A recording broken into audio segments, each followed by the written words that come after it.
But then she is old, and she can't be expected to remember everything. I grew up around my mother's artwork, helping her out in her studio, I say, more loudly than I mean to. And then I went to art school myself. Mum's work was focused on found objects, making art from bits of nature, feathers, leaves, and twigs. Lepidoptera aren't bits of nature, Miss Brown. She also made sculptures out of grains of rice in her spare time. I helped her. Why on earth would anyone do that? She leaves the question hanging in the air and turns her chair abruptly, wheeling herself back to her desk. The chair is made from cane. It looks like an antique, and I'm surprised it still works. It must be exhausting to propel. It's a shame you don't have a scientific background, but now you're here, you'll have to do. Here, hold this. She lifts a pair of gold tweezers into the air, and I hasten forward and take them. No, not like that. Pinch, gently. That's it. I adjust my hold, and feel how the spring of the tines is like an extension of my fingers, and I'm back with my mother, and she's saying, Careful, Tartelin. Don't squeeze too hard. Feather barbs bruise easily.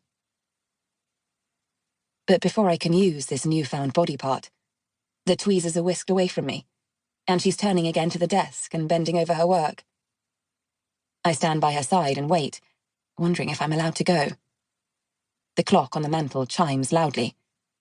I count 8. I look at my watch. It's 2:10. Miss Stourbridge, shall I adjust your clock? No point. It'll only go back to 8 o'clock. I look over at it, frowning. The second hand is juddering in jerky movements.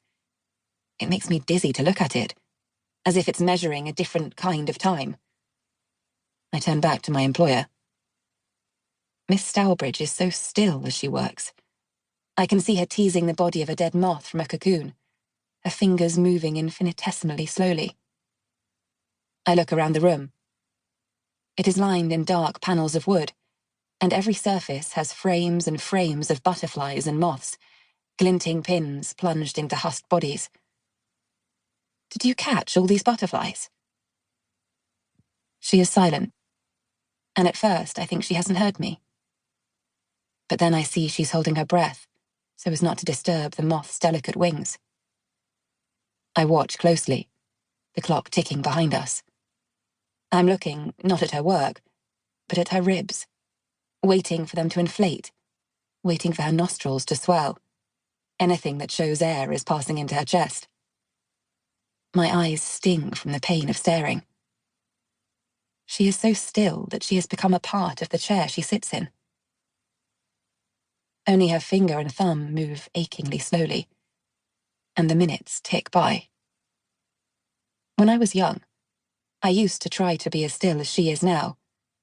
My mother would sit me on her knee and tell me stories, and I would hold myself as still as a statue, bewitched by her tales. Long ago, she always began, in a voice that was reserved only for when the moon was rising. I was a tiny jellied spawn, no bigger than a pearl, floating in the earth's great oceans.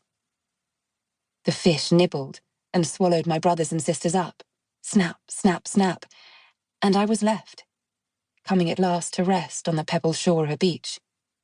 And that is how I came to have these, she would say, waving her hands in front of my face, so close that they skimmed my eyelashes, and all I could see was the thin layer of webbed skin between each finger.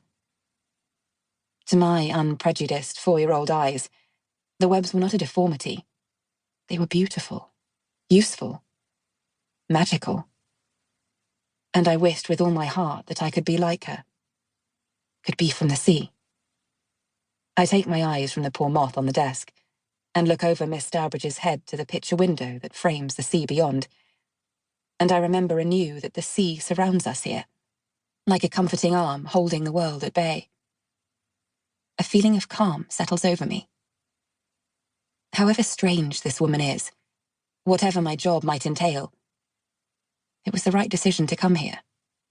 I can feel it. I had seen the advertisement in one of Mum's ornithological magazines.